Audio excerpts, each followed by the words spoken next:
Welcome students, welcome in the third part of the current lesson that is food health and diseases. ये lesson में हमने previous जो दो parts देखे. First of all in first part we have seen the nutrients, balance diet and all that. Second में हमने जो nutrients है उसको स्पेसिफिकली एक एक न्यूट्रिएंट के फंक्शंस देखे सेकेंड पार्ट में. आज की टॉपिक में, आज के पार्ट में हम कौन से टॉपिक्स कवर करने वाले हैं? Fibres, importance of water and what is malnutrition. So first of all, what is fiber? Our food also contains some fibers other than nutrients. Nutrients को छोड़ के भी कुछ वैल्यूज प्रेजेंट होती है हमारे फूड में, which are very essential in the cleaning of digestive system. Fibers क्या होते हैं? These are the, हम उसे न्यूट्रिएंट्स नहीं बोल सकते, just body can not digest fibre. यानी कि फूड में फाइबर भी प्रेजेंट होता है, बट ये जो फाइबर है हमारी बॉडी डाइजेस्ट नहीं कर सकती.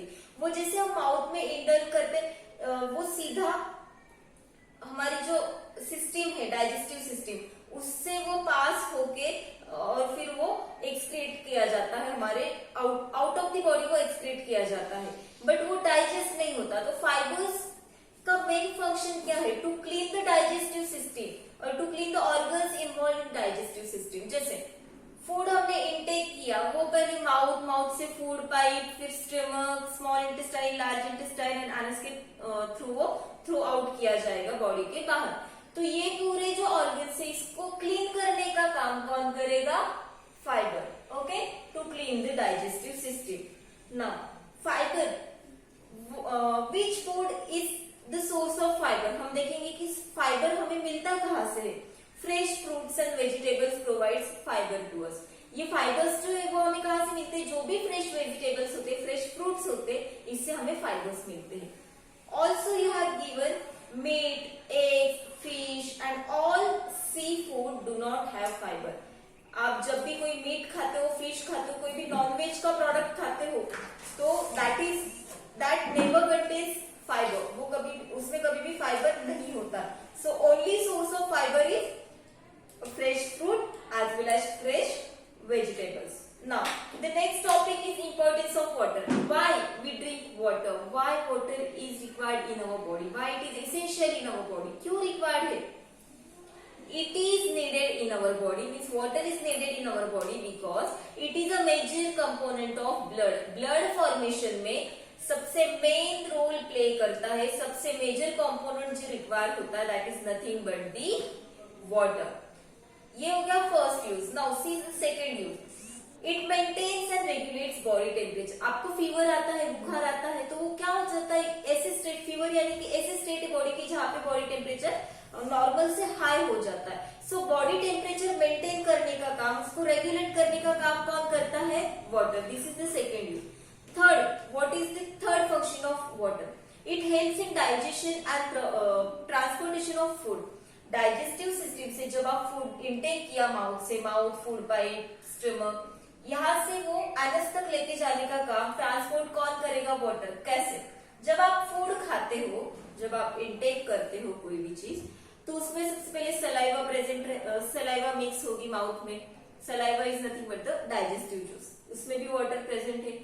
वो जब स्टमक में जाता है तो स्टमक क्या करता है? आप जब खाना खाते हो, वो माउथ से फूड पाइप, यहाँ पे जो थ्रोट में पाइप प्रेजेंट होता है जो फूड को कैरी करता है to the stomach, that is food pipe. फिर वो स्टमक में जाएगा.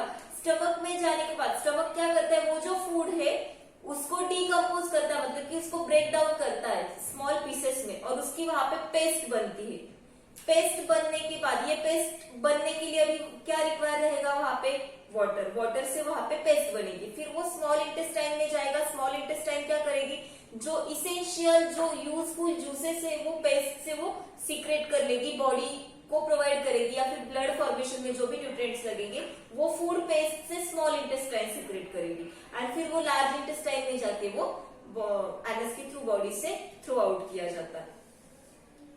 The fourth use is it helps in removing waste product from the body in the form of sweat and urine. Sweat यानी कि जो पसीना हमारा निकलता है, तो पसीना क्या है? बॉडी का वेस्ट प्रोडक्ट है. तो हम पसीना जो है, स्वेट जो है, इसमें भी वाटर इसेंशियल है. हम जब वाटर लेंगे तो बॉडी का जो वेस्ट है वो through the urine and through the sweat it is thrown out of the body. body. So these are the uses of water we have seen. Now, what is malnutrition? Malnutrition is the state of body where body is not healthy due to the absence of taking balanced food, balanced diet. Balanced diet ना लेने की वजह से body जब आपकी unhealthy हो जाती है, वो स्टेट को बोलते हैं malnutrition. A person whose diet does not provide the required nutrients over a long period of time is not healthy. ऐसा पर्सन जिसका जो डेली का डाइट है वो लॉन्ग पीरियड के लिए अगर वो इसेंशियल न्यूट्रिएंट्स प्रोवाइड नहीं करता तो वो पर्सन कैसा होता है, अनहेल्दी बन जाता है. Such a person suffers from malnutrition. मतलब कि ऐसा पर्सन, तो वो पर्सन किससे सफर करता है, माल न्यूट्रिशन से. देखो आपके बुक में एक माल नरिश चाइल्ड का पिक्चर भी गिवन है.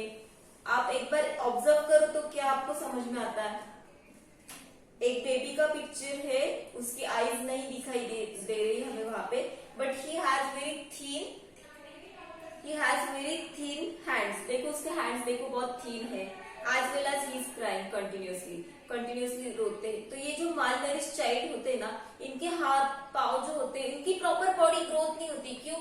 उनके अगर डाइट में कार्बोहाइड्रेट्स, प्रोटीन्स प्रेजेंट नहीं है जो कि बॉडी ग्रोथ के लिए बहुत ही इसेंशियल होते हैं. अगर वो कंटिन्यूसली लॉन्ग पीरियड के लिए अगर उनको कार्बोहाइड्रेट्स नहीं मिल रहे, प्रोटीन नहीं मिल रहे, तो उनकी बॉडी ग्रोथ नहीं करेगी, वो हेल्दी नहीं रहेंगे. तो और हंगर की वजह से, भूख की वजह से वो हमेशा रोते रहते हैं. उनके हाथ पैर भी एकदम पतले, उनकी जो बॉडी है वो डिसीजेस से फाइट नहीं कर सकती, कोई भी डिसीज से फाइट नहीं कर सकते, वो हमेशा बीमार रहते. तो इनको बोलते हैं malnourish child. They cry all the time with hunger. They are not active and have sunken eyes. Sunken eyes मतलब कि आईज के नीचे का ये जो डेलिकेट पोर्शन होता है ना, ये पूरा उनका स्वेल हो जाता है, यानी कि सूज जाता है, ऑलमोस्ट रेड रहता है. तो उनको आईज इरिटेशन होता है continuously. This is also a symptom of mall nourish child. Such children often fall sick. वो हमेशा बीमार होते हैं. Malnutrition can be cured by eating a balanced diet. और अगर हमें ये माल न्यूट्रिशन से अगर फाइट करना है, माल न्यूट्रिशन से बाहर आना है, so what is the best way? The best way is to have balanced diet. अगर आप बैलेंस डाइट लेते हो जिसमें सब न्यूट्रिएंट्स, फैट्स प्रेजेंट है प्रॉपर अमाउंट में, एक्सेस में भी नहीं चाहिए और लेस भी नहीं चाहिए, प्रॉपर राइट अमाउंट में अगर फैट्स है, कार्बोहाइड्रेट्स है, प्रोटीन्स है, विटामिन है, then you can't be a malnourish child. तो आप माल नरिश चाइल्ड नहीं बनोगे कभी. सो यहाँ पे हम आज का टॉपिक खत्म करते हैं. The next topic we will cover in the next lecture. Thank you.